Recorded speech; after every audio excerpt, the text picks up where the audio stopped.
Matthew chapter 27, from the Living Bible Online. When it was morning, the chief priests and Jewish leaders met again to discuss how to induce the Roman government to sentence Jesus to death.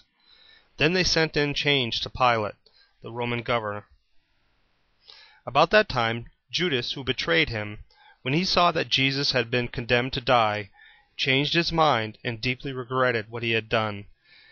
And he brought back the money to the chief priests and other Jewish leaders.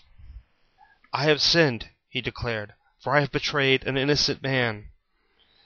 "That's your problem," they retorted, and he threw the money onto the floor of the temple and went out and hanged himself. The chief priests picked the money up.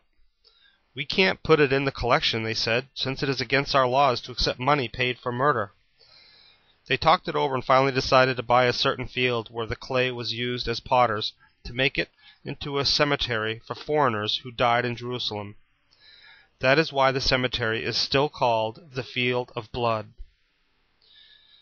This fulfilled the prophecy of Jeremiah, which says, "They took the 30 pieces of silver, the price at which he was valued by the people of Israel, and purchased a field from the potters as the Lord directed me."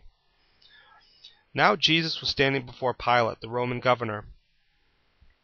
"Are you the Jews' Messiah?" the governor asked him. "Yes," Jesus replied. But when the chief priests and other Jewish leaders made their many accusations against him, Jesus remained silent. "Don't you hear what they are saying?" Pilate demanded. But Jesus said nothing, much to the governor's surprise.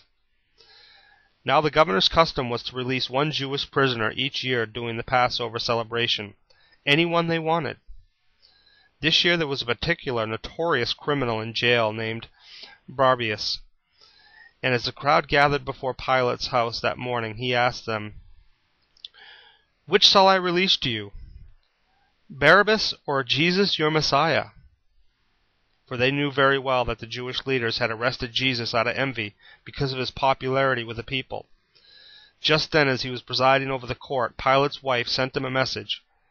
"Leave that good man alone, for I have had a terrible nightmare concerning him last night." Meanwhile, the chief priests and Jewish officials persuaded the crowd to ask for Barabbas' release and for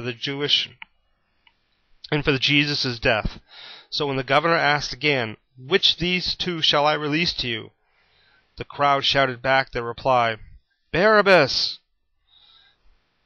"Then what shall I do with Jesus, your Messiah?" And they shouted, "Crucify him!" "Why?" Pilate demanded. "What has he done wrong?"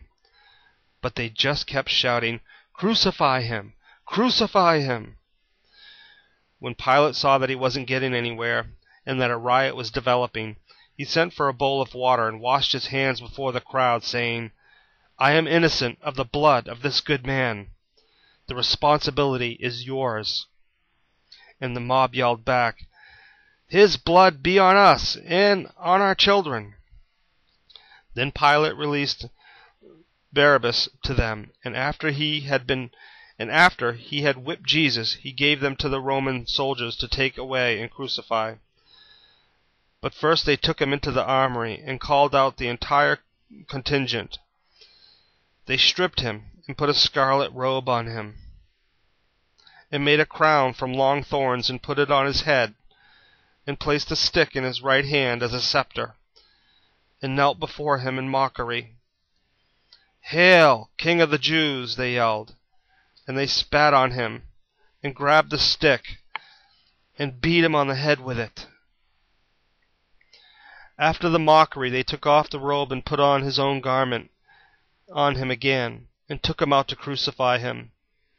As they were on their way to the execution grounds, they came across a man from Cyrene in Africa. Simon was his name, and forced him to carry Jesus' cross. Then they went out to the area known as Golgotha, that is, Skull Hill, where the soldiers gave him drugged wine to drink, but when he had tasted it, he refused. After the crucifixion, the soldiers threw dice to divide up his clothes among themselves. Then they sat around and watched him as he hung there, and they put a sign above his head. "This is the King of the Jews. This is Jesus, the King of the Jews." 2 robbers were also crucified there that morning, one on either side of him, and the people passing by hurled abuse, shaking their heads at him and saying, "So, you can destroy the temple and build it again in 3 days, can you? Well then, come on down from the cross if you are the Son of God." And the chief priests and the Jewish leaders also mocked him. "He saved others," they scoffed, "but he can't save himself.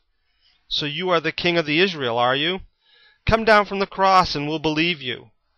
He trusted God. Let God show his approval by delivering him. Didn't he say, 'I am God's son'?" And the robbers also threw the same in his teeth. That afternoon the whole earth was covered with darkness for 3 hours, from noon until 3 o'clock. About 3 o'clock Jesus shouted, "Eli, Eli, lama sabachthani," which means, my God, why have you forsaken me?"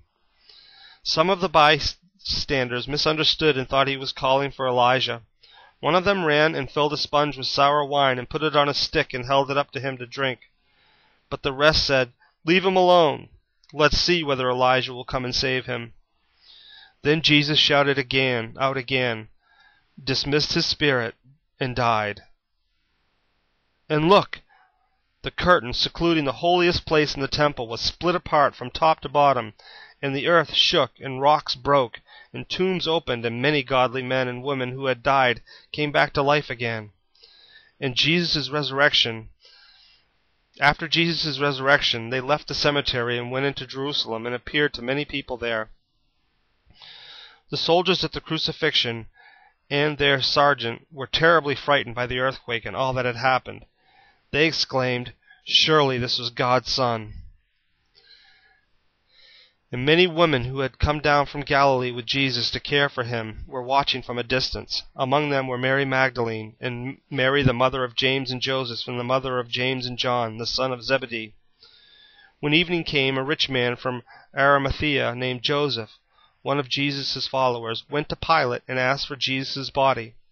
And Pilate issued an order to release it to him.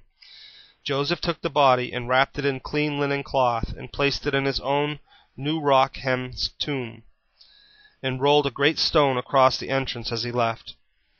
Both Mary Magdalene and the other Mary were sitting nearby watching.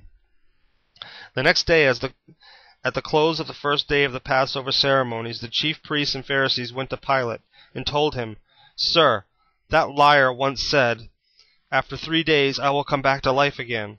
So we request an order from you, sealing the tomb until the 3rd day, to prevent the disciples from coming and stealing his body and then telling everybody he came back to life. If that happens, we'll be worse off than we were at first." "Use your own temple police," Pilate told them. "They can guard it safely enough." So they sealed the stone and posted guards to protect it from an intrusion. Matthew chapter 27, from the Living Bible.